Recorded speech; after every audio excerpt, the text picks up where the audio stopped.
दिल्ली की लवकुश रामलीला कमेटी जनकपुरी की ओर से C4 जनकपुरी DDA पार्क में रामलीलाओं का शुक्रवार को भूमि पूजन हुआ। कार्यक्रम की शुरुआत हिंदू रीति रिवाज से की गई, जहां हवन यज्ञ कर सूर्य देव को आहुति दी गई।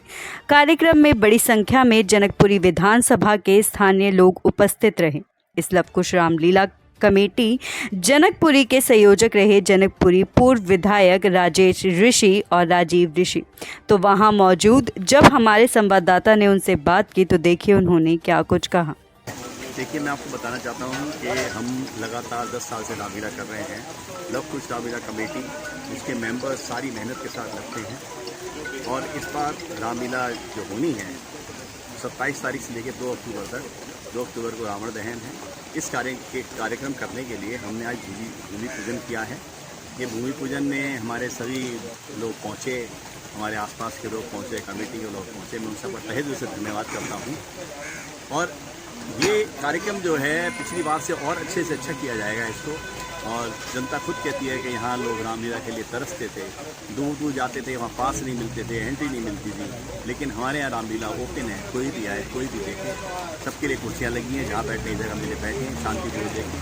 क्योंकि ये जो रामलीला हम करते हैं ऐतिहासिक रामलीला है। जैसे परंपरागत रामलीला हमने बचपन में देखी थी कि जो पात्र है वो अपना पूरा डायलॉग खुद बोलता है, वो सामने मंच के ऊपर पूरा प्रदर्शन करता है। राम बनता है तो राम बन के दिखाता है, उसके सारे डायलॉग बोलता है। रावण बनता है तो रावण के सब डायलॉग एक से एक मतलब एक डायलॉग बोलता है। उसे बैठी जनता के बीच में जाता है कि देखो ये हमारी परंपरागत रामलीला है और ये संपूर्ण रामलीला लवकुश रामलीला कमेटी द्वारा की जा रही है। आज सभी लोग जो यहाँ आए थे इस पूजन में, भूमि पूजन में, मैं उनका तहे दिल से धन्यवाद। आज 5 सितंबर 2025 के शुभ दिन पर हमारी लवकुश रामलीला कमेटी द्वारा भूमि पूजन का आयोजन किया गया था, जिसमें विधिवत पंडित जी ने सभी मंत्रों द्वारा यज्ञ कराकर और सभी को प्रसाद वितरण किया। और अभी आगे आने वाले समय में यहाँ बहुत ही सुंदर रामलीला का विमोचन होगा। आप सभी से अनुरोध है कि अधिक से अधिक संख्या में आकर रामलीला में अपना योगदान दें और प्रभु की लीला को देखें। बच्चों और परिवार के साथ आएं। अंत में आज प्रसाद आदि का वितरण, भंडारे का वितरण भी चल रहा है। अगर मैं C3 DDA फ्लैट में रहता हूँ।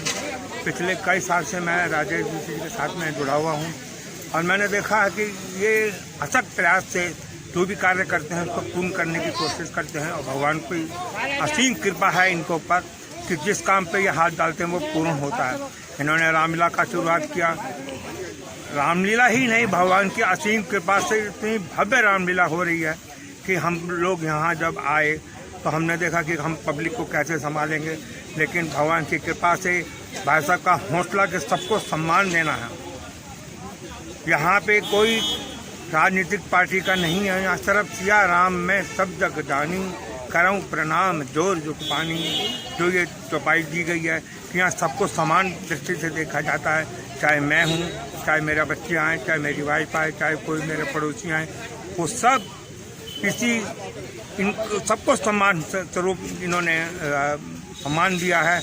ये रामलीला लवकुश रामलीला कमेटी जो है ये हमारे पूर्व विधायक श्री राजेश ऋषि जी के कर कमलों द्वारा और उनके सदस्यों द्वारा सभी मिलजुल के इस रामलीला का मंचन कर रहे हैं।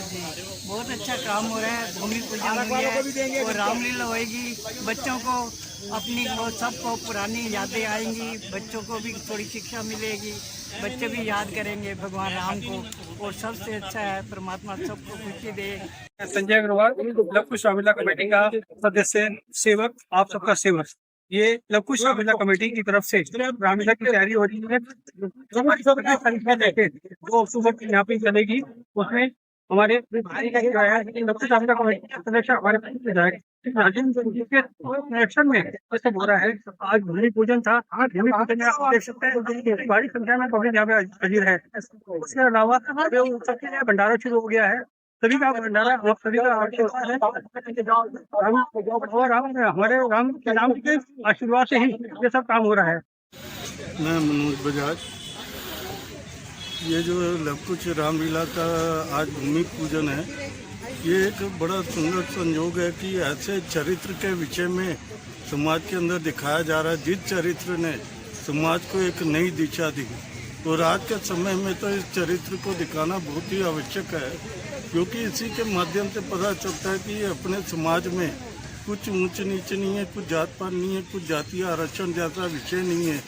जो है समाज एकजुट है, एकजुट ही आगे बढ़ता है। जैसे भगवान राम ने सभी की सहायता से राक्षस का संहार किया था, इसी तरीके से आज समाज के अंदर जब तक हम एकता के सूत्र में बंधेंगे तभी समाज को नई दिशा और राह दे पाएंगे।